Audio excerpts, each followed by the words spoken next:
They always describe him the same way: quiet, forgettable, the kind of man you'd pass on the street without a second glance. That was the mistake, because the most dangerous people aren't the loud ones. They're the ones you never bother to truly see. His name was Elias Crow, and for most of his life, he existed beneath other people's boots. The first time the city failed him, he was 19, standing in a grey hallway that smelled of disinfectant and cheap coffee. He had come to report a crime, his crime. He was beaten by men who wore expensive watches and smiled like they owned the world. The officer on duty barely looked up. Elias was poor, unknown, and powerless. His statement disappeared. The men walked free, and something inside Elias went quiet forever. That silence would grow teeth. Years later, the headlines would call Elias a monster, but they never asked how one is made. Elias worked nights as a cleaner inside Holden and Pierce Financial, one of the most powerful firms in the city. The building itself was a monument to money: glass walls, marble floors, and men like Victor Holden at the top. Victor was celebrated in business magazines, praised as a genius, a philanthropist, a pillar of the community. To Elias, Victor was something else entirely. Victor didn't know Elias by name. He knew him as you or Hey. Sometimes not even that. Elias scrubbed floors while Victor held meetings behind closed doors, laughing with people who wore tailored suits and carried secrets in their pockets. Elias listened. He always listened. And what he heard was rot. He learned how Victor crushed smaller businesses, how people who crossed him suddenly lost everything: jobs, reputations, sometimes their freedom. Elias recognized the pattern. It was the same pattern from that hallway years ago. Power protects itself. That realization didn't make Elias angry. It made him calm. True crime experts often say killers are driven by rage, jealousy, or desperation. Elias felt none of those things. What he felt was certainty. A quiet, chilling certainty that some people believed they were untouchable, and someone had to prove them wrong. The first death shocked the city. Victor Holden was found in his office late one night, slumped behind his desk. No signs of struggle, no panic, just a man who had run out of time. The media exploded. Candlelight vigils appeared outside the building. Politicians spoke of loss. Stock prices dipped, and Elias went to work the next night, mopping the same floors as always. Detective Mara Ionescu led the investigation. She was sharp, relentless, and allergic to public pressure, which made her unpopular with her superiors. From the beginning, something bothered her. This wasn't chaos. It was controlled, intentional. The killer didn't rush. He didn't make mistakes. He wanted to be understood. As days passed, more names surfaced: executives, judges, fixers, all powerful, all with histories that never quite made it into public records. The pattern became impossible to ignore. Someone was dismantling an invisible empire, piece by piece. The public reaction shifted. Fear gave way to curiosity. Curiosity gave way to something more dangerous: sympathy. Online forums lit up with theories. Whispers turned into arguments. They deserved it, people said. The system failed first. The killer never spoke. No letters, no messages, just silence, until Detective Ionescu found the ledger.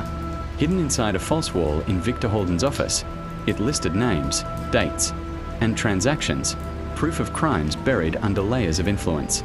It was enough to bring down half the city. The evidence was real, meticulous, and left behind on purpose. That was the power shift. The hunter had become the narrator. The media now framed the killer as an avenger. Law enforcement was torn between outrage and embarrassment. The powerful figures who once laughed behind glass walls began canceling public appearances. They hired security. They looked over their shoulders. For the first time, Elias watched them feel small.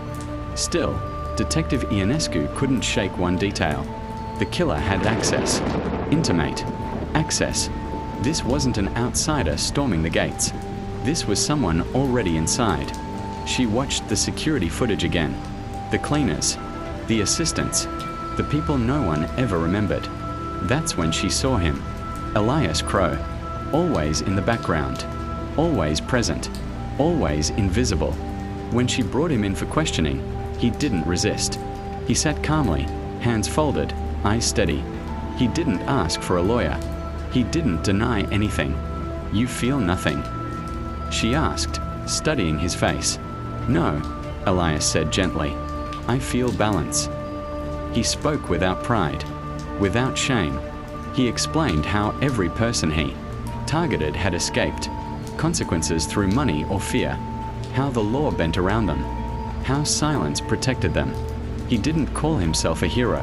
He didn't call himself a villain.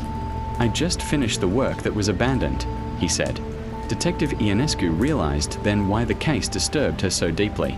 Elias wasn't lying to himself. He truly believed what he'd done was necessary. And worse, part of her understood why people would agree the trial never came. Before charges could be filed, evidence vanished. Witnesses recanted. Pressure poured in from every direction. The same system Elias had exposed snapped back into place like a trap. One morning, Elias Crow was released due to insufficient evidence. The city exhaled.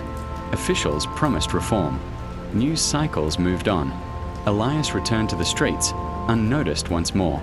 But Detective Ionescu knew better, because 3 weeks later, a new name surfaced in an anonymous tip, a name that had never appeared in the ledger, a name tied directly to the people who had buried the case.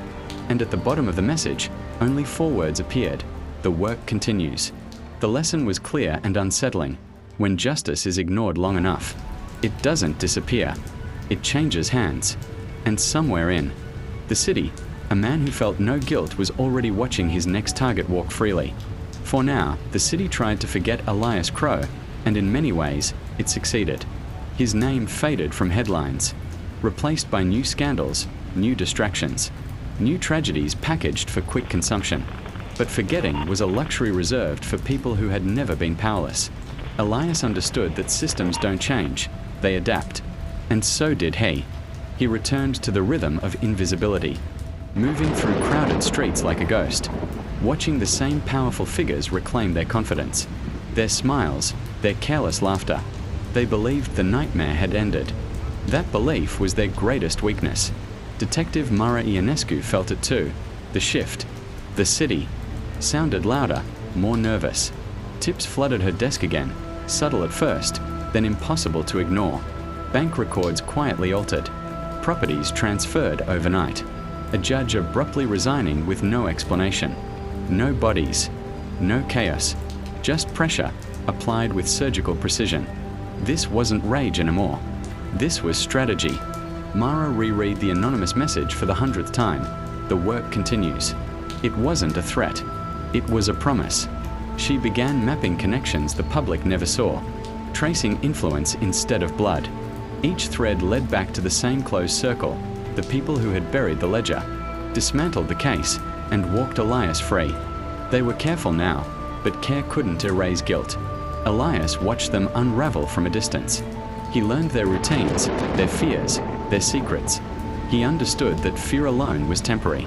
What lasted was exposure. One night, a sealed court transcript surfaced online, complete and unaltered. Then another. Then audio recordings, not leaked randomly, released in an order that told a story. A story of bribes, favors, lives destroyed with signatures and smiles. The public reaction was explosive. This time, there were no candlelight vigils. There were protests, demands, names chanted in the streets. The same people who once defended the powerful now demanded accountability. The irony was sharp enough to cut. Elias felt no triumph, only completion inching closer. Detective Ionescu realized something chilling as she watched the city turn on its former idols. Elias wasn't trying to replace the system. He was forcing it to eat itself. And it was working. Arrests followed. Real ones. Not sacrificial lambs, but architects. Men who had never imagined handcuffs touching their wrists. The power shift was undeniable now. Yet Mara knew this wasn't the end. Elias never stopped at halfway measures. She followed the trail until it led somewhere. Unexpected, back to the night that created him. The hallway, the erased report, The men who smiled with expensive watches. Only one of them was still. Alive. Protected. Hidden. Untouchable. Or so he believed. Elias stood across the street from the man's home, watching lights glow behind drawn curtains. He didn't feel anger. He didn't feel fear. He felt clarity. Justice delayed had sharpened his patience, not dulled it. Somewhere behind him, unseen, Detective Ionescu watched too. She didn't raise her weapon. She didn't call for backup. For the first time in her career, she understood the terrible truth she could never put in a report. The law had arrived here too late. As the light inside the house flickered, Elias stepped forward, disappearing into the shadows once more. And in that moment, the city held its breath, knowing, whether it wanted to or not, that justice was no longer asking permission.